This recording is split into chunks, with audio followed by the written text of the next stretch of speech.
Brought to you in association with Grendel Press. This is Werewolf the Podcast, a serial killer drama.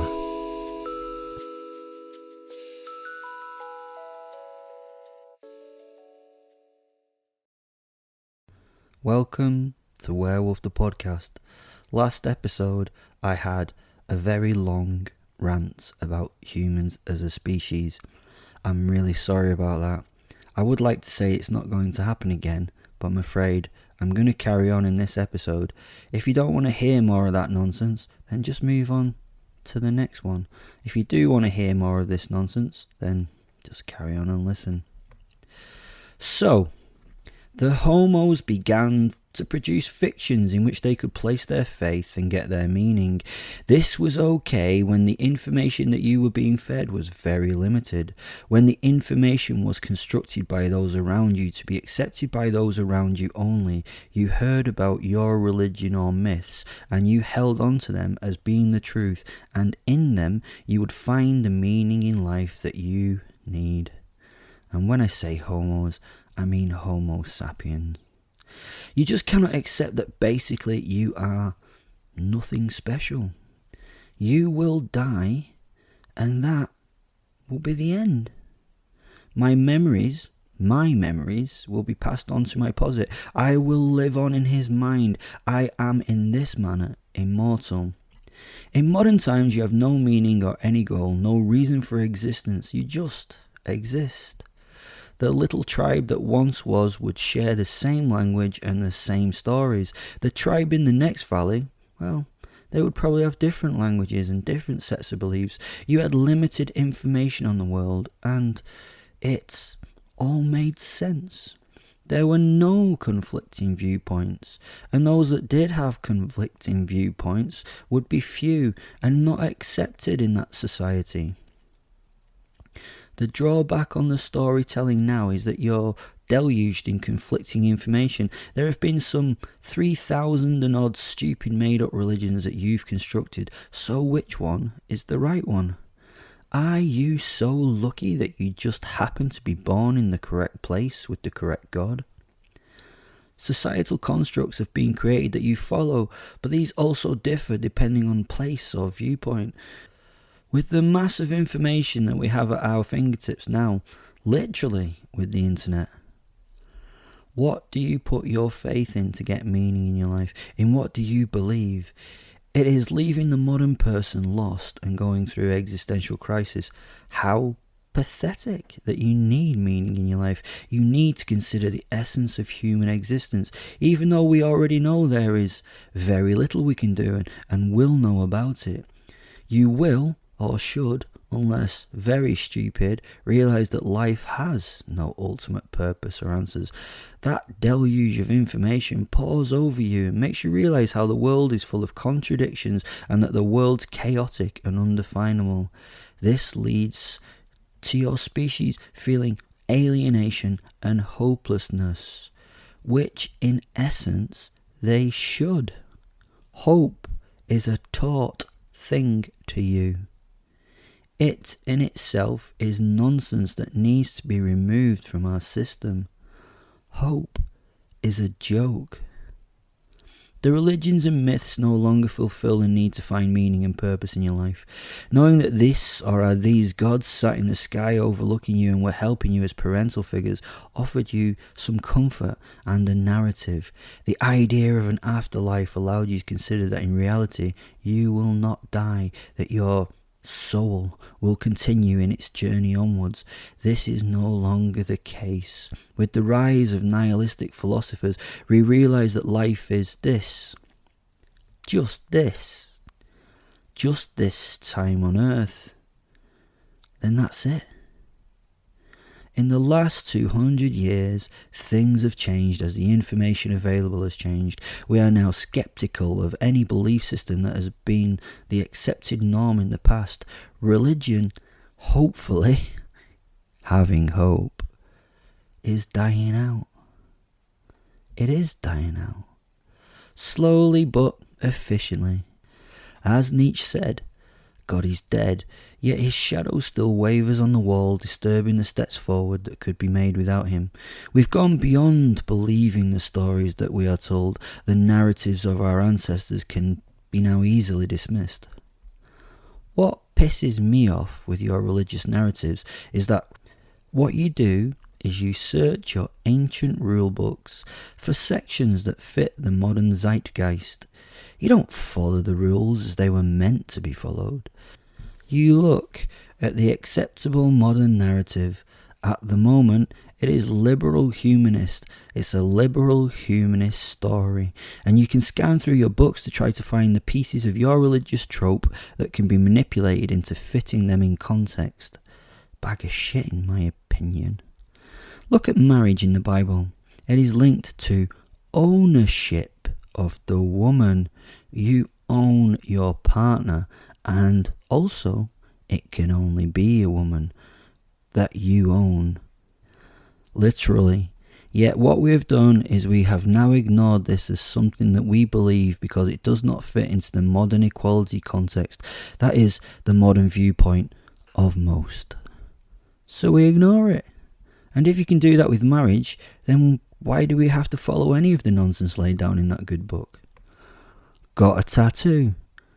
Then you're fucked. Leviticus 19:28, which says, "You shall not make any cuttings in your flesh for the dead, nor tattoo any marks on you. I am the Lord." That means those idiots with religious texts tattooed on them have really fucked up, huh? Leviticus 11:9-10 tells us about eating the deadly shellfish. You shall regard them as detestable. You shall not eat any of their flesh, and you shall detest their carcasses.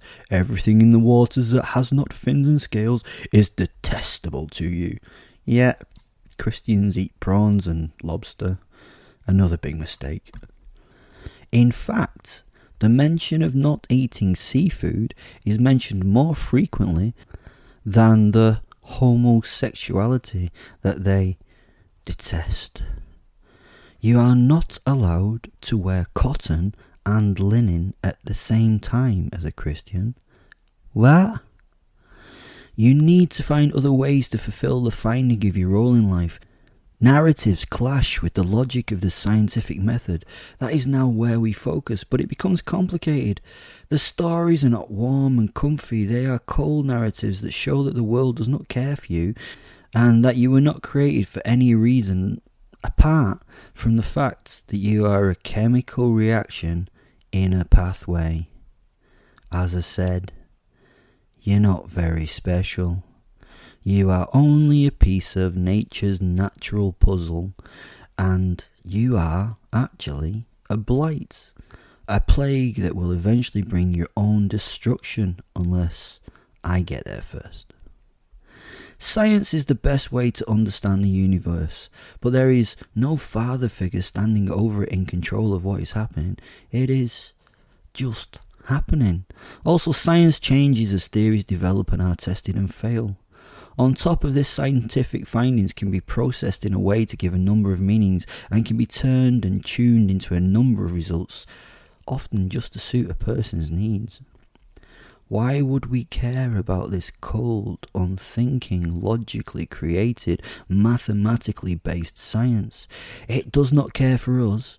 It just breaks us down into something that at the end of it is not particularly special, just a set of chemical reactions that try to build more of themselves. This gives no reason for consciousness or our path in life. This does not allow us to rationalize the human experience, because really, the human experience is unimportant. It's a nothing. So because you don't believe the fairy stories anymore, because they sound like nonsense, Noah's Ark? Really? The earth is 6,000 years old? Really? Science is not supportive in the meaning of life because it tells you that you really have none. Then you have nothing to resolve the meaning in your life. Humans need that. So what the fuck do you do now? Well, you have to understand that trying to find meaning in your life based on other things is absurd. The human consciousness and the need for meaning are only absurd if you try to find it in the chaos of the universe. The universe is not ordered. The universe's existence has no reason. The universe's existence has no meaning. So why would you look to it for meaning? You go down the nihilistic path where you are confused and depressed and may even consider suicide. Life with no meaning. So what can you do? Well, maybe you should just follow the line of philosopher Emil Koran and accept that life is shit, that you just have to accept that it's not worth the bother of even killing yourself to escape it, because people always commit suicide too late. By the time they do it, they've already suffered the pain. That you should not be optimistic in life, as they are the ones that get destroyed when the optimism gains them nothing but more pain. To accept that if you have no reason to live, then why would you have a reason to die? Maybe you should follow the ideas of Sartre that things are a lot weirder than we think they are. If you strip the world down to its basic constituents, we can see it for what it is. Weird. We take the stories that we have been given and break them down into real parts that make them. Take waking up in the morning. In reality, what is it? From a lengthy unconsciousness that has lasted some 8 hours, that it is difficult to explain why we need this sleep thing, you bring yourself back into consciousness and alertness as the burning ball of gas that we call the sun starts to bring light on our part of the earth. Waking up in this context is a bit absurd. When you take the weird and the absurd down to its building blocks, it makes you realise that you have so many possibilities of choice within every moment of your life that it is often overwhelming and amazing that we follow the paths that we do. You have free will to choose your path at any time, but so many people do not. You can choose a multitude of outcomes at any point in your day. You're free to take your own direction at any point, but most do not. Many people live in bad faith. They do not look at these other options and they just accept that this life that you're leading is the life that you have to live. And because of this mindset, you don't change anything. You in reality can leave that partner. You can move to somewhere else on the planet. It is only you and your beliefs that trap you in this place that you are. Oh, and any system that is put in place to control you is only a system that someone made up to control you. It's not a real thing. Take it further in your head.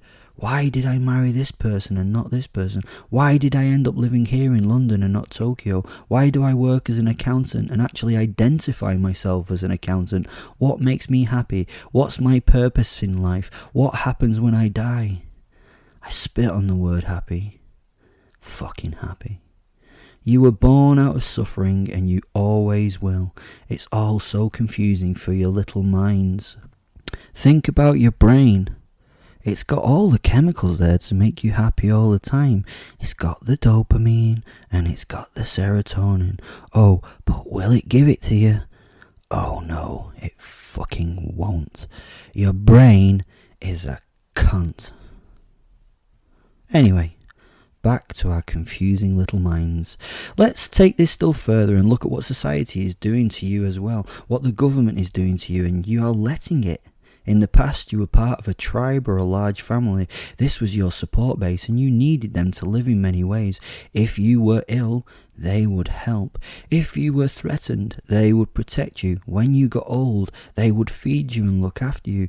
They helped look after your children and so on. Your family was very important and you needed them to survive.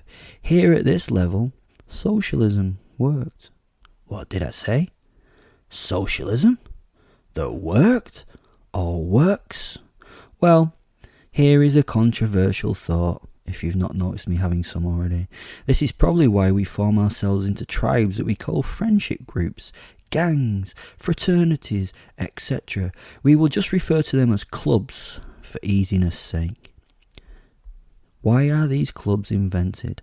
That's really easy. It is all about a size limitation in the number of possible members and the exclusion of those that did not meet the respective criteria of the club.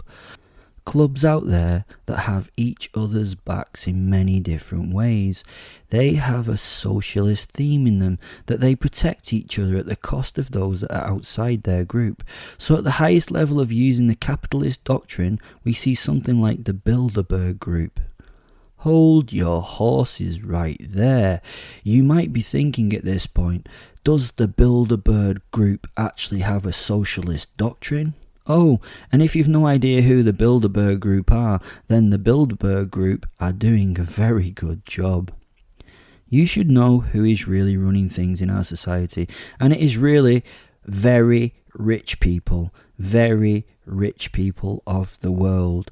The Bilderberg Group is a real thing, and it is a get-together of collections of Europeans and North American business leaders, politicians, financiers, and academics. We know it's real because they do meet, and under the auspice of discussing world issues to deal with things such as economic concerns, terrorism, and things like cybersecurity. Amazingly, there tends to be that reoccurring number that I have referenced before on their guest list, between 120 and 150 attendees. Have you realised? Not really surprised, 120 to 150, that's about the perfect size of a band or gang or tribe of Homo sapiens.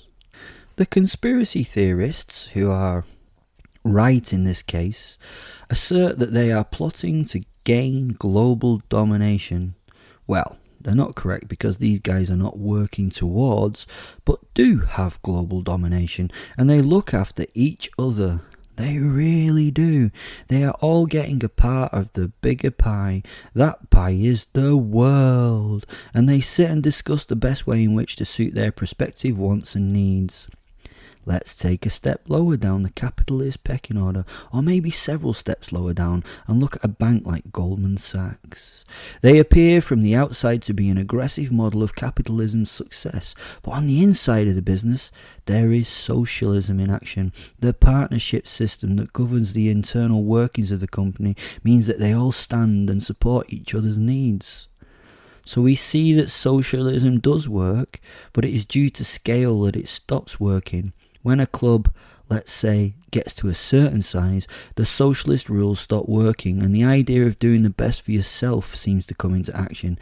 Again, you have not evolved fast enough to make this adaptation to a larger group, or you have not evolved quick enough to realise that the world should be lots of little clubs, tribes, or municipalities working with their socialist set of rules with other tribes, clubs, and municipalities.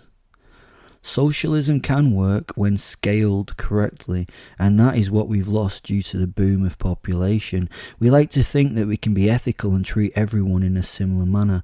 In reality, this is not the case. We are only ethical and humanists in our little clubs.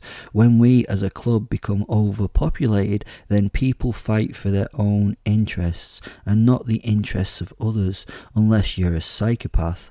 Like myself, then you don't give a fuck about anyone else at all, even if they are in your club. Psychopaths do really well in a capitalist world. What has society done for you now? Well, it has taken the role of your family. The government has taken on all the responsibilities that the family used to be there for, and they're not doing it very well. They have separated you from your tribe and made you an individual. They also express how important it is to be independent and that the right of the individual is the imperative. Let us take a simple example. In the past, we would look after the people of the tribe, not the individual. The many came before the few. They would remove any threat to the tribe themselves, and they would be thinking of the unity of the people, not the rights of the individual. The child killer would be removed from the tribe, maybe killed, maybe banished. He would not be thought of as having any rights. He was a risk to the tribe, to the family. No one thought of his rights at all. They thought of the safety of the group.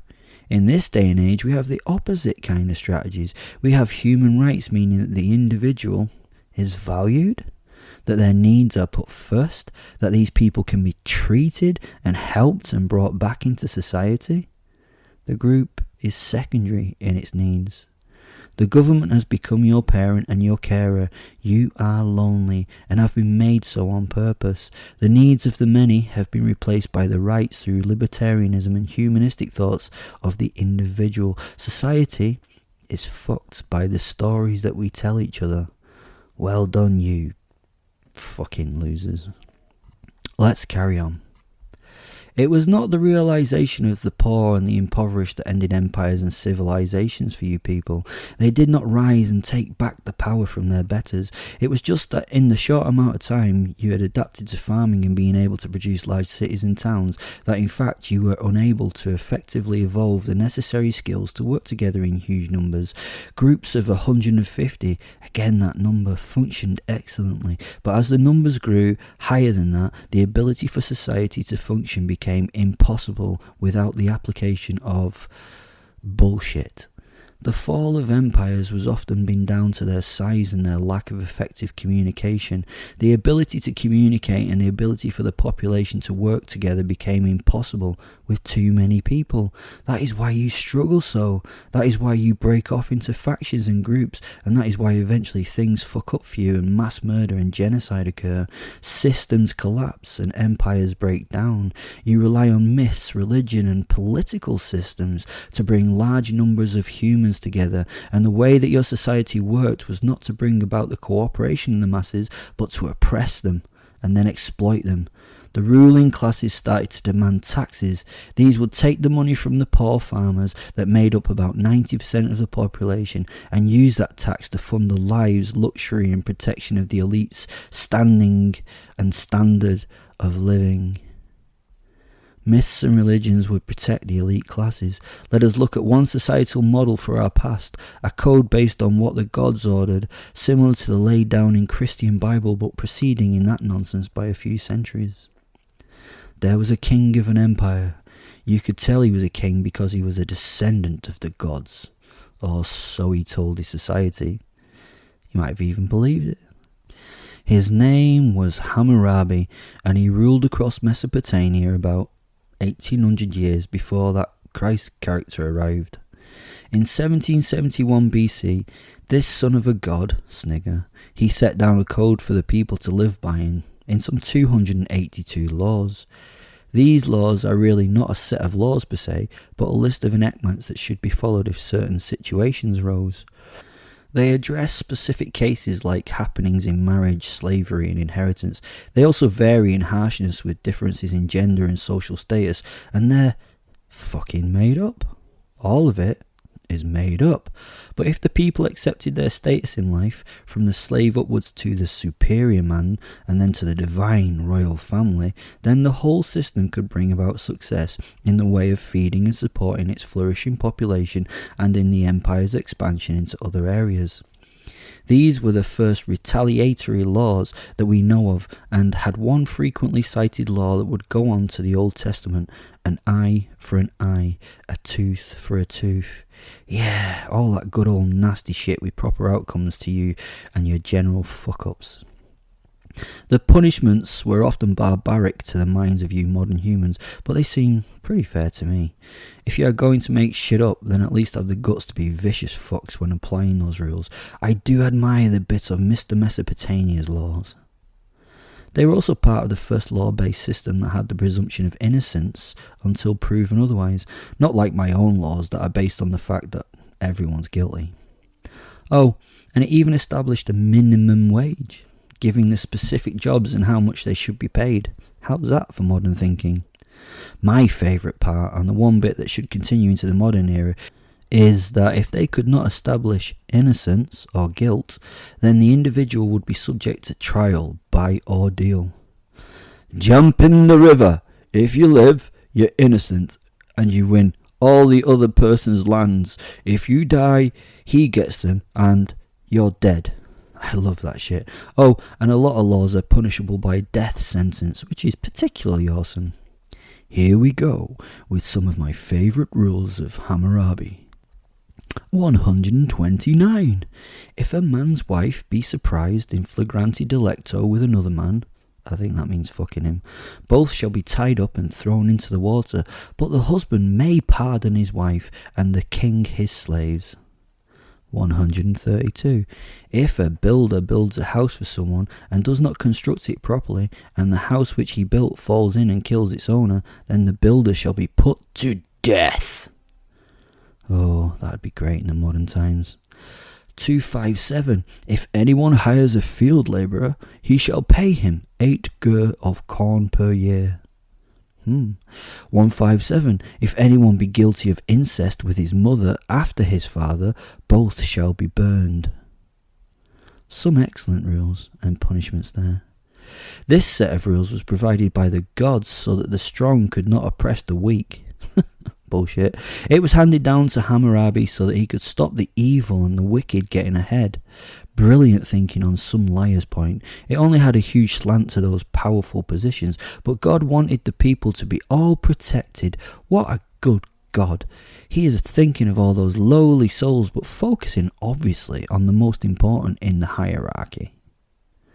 A strange law for our modern mindset is one where if a superior man kills the daughter of another superior man, then the murderer's daughter is forfeit and executed as a punishment. Brilliant. Because the man owned his daughter, she was just seen as goods of his, a material thing, and her innocence and the fact that she had done nothing wrong in reality meant fuck all. She was just a thing that the man owned and could be taken away as a punishment. The loss of his daughter would be thought to teach him a greater lesson than locking up or killing him. You know, killing the man who actually did the killing. Maybe this law would be more effective now. Who knows? It's all a makey-uppy story that means some get everything at the cost of those that give a lot. We still live in a very similar system in the here and now. Let's look at America. I don't want to offend any Americans here, but remember, it's always your choice to feel offended or not. The American founding fathers got together to kick the English arses out of their country. Oh, wait a minute. The new Americans did not own it at all. It wasn't their country to kick the English out of. No, not that the English owned it either. They'd stolen it from someone, maybe the Native Americans. So the English and the Americans didn't own it, but they were fighting over it anyway. Hey, but let's pretend that it was these white thieves' country. When they kicked the English out, they wrote the Declaration of Independence. This is really funny though, because unlike the Hammurabi rules, it pretends that all humans are equal. Sorry, not all humans. I keep forgetting back then that women were, only material goods. That all men were created equal, unless you, of course, are a Native American, or a slave, or of a different race, or poor. No, wait, they definitely said everyone is equal at birth. Everyone is equal, and that they get to pursue life, liberty, and happiness. Whatever the fuck happiness is. Of course, both these codes, if followed correctly, would allow millions of hairless apes who had not evolved to cooperate at such high population densities do so successfully. They get to live peacefully in a just society.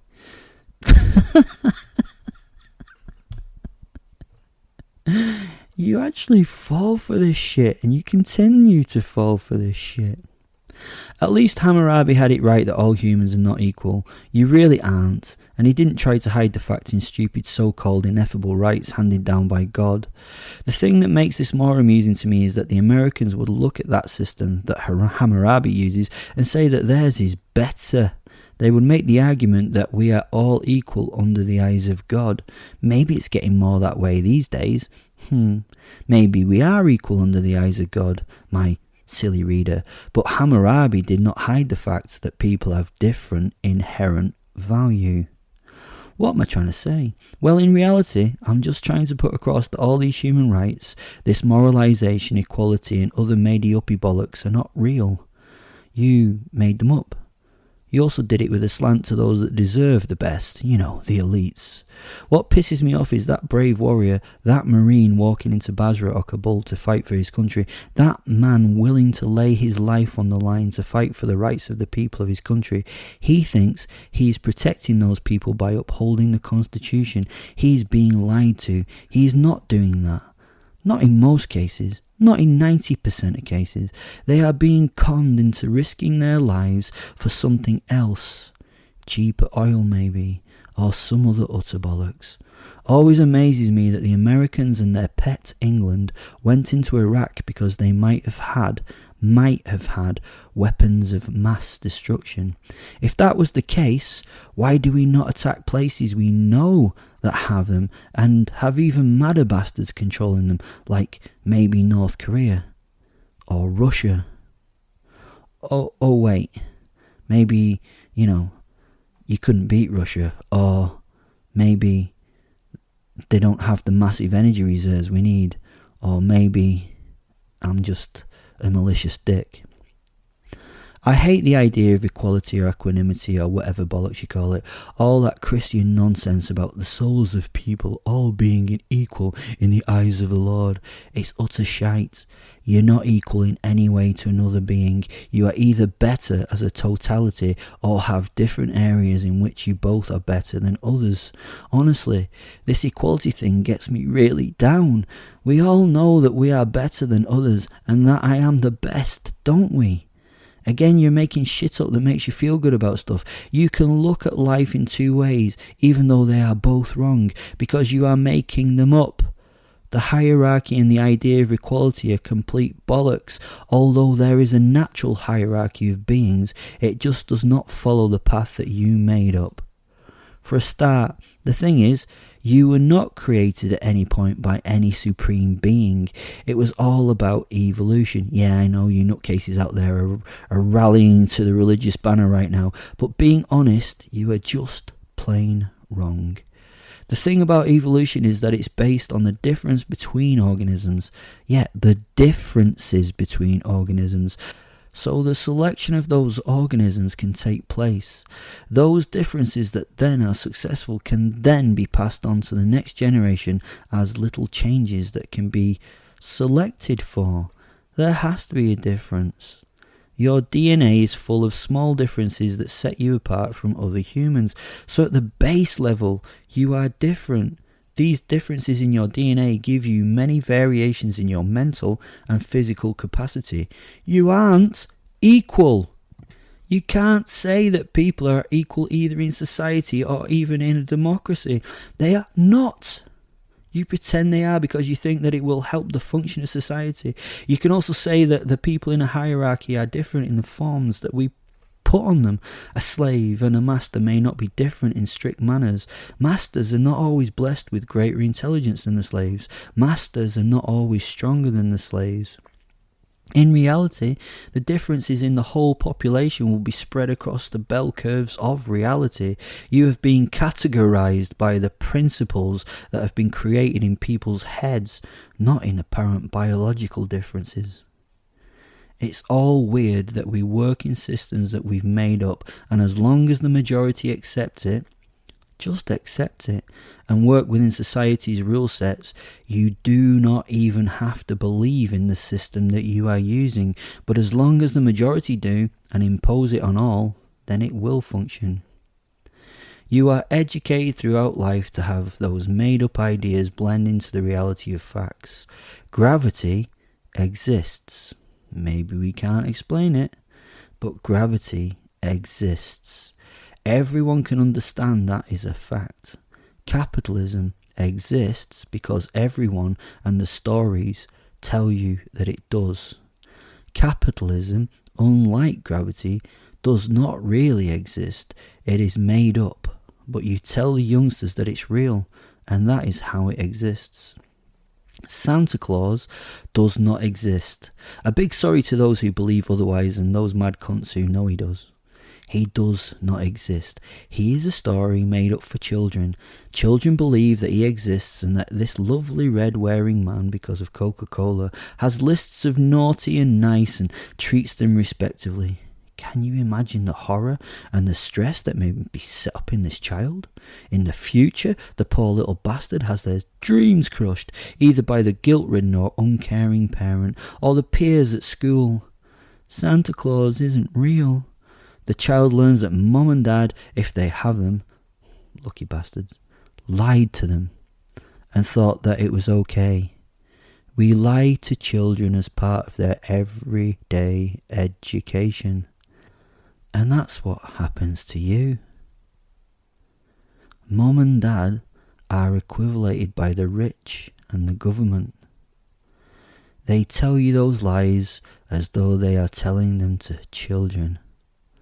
And you believe them to make the world work. Thanks for listening. I hope it wasn't too awful. Those 2 episodes were just a werewolf rant. There are loads of links down in the descriptors. There's Facebook groups that loads of people have joined. There's a Twitter handle. There is a book. And if you would like to give me some money, because I'm great, then you can go down there and support the show. There's a link as well. Thanks for listening. Oh, and remember, you're special. You're very special to me.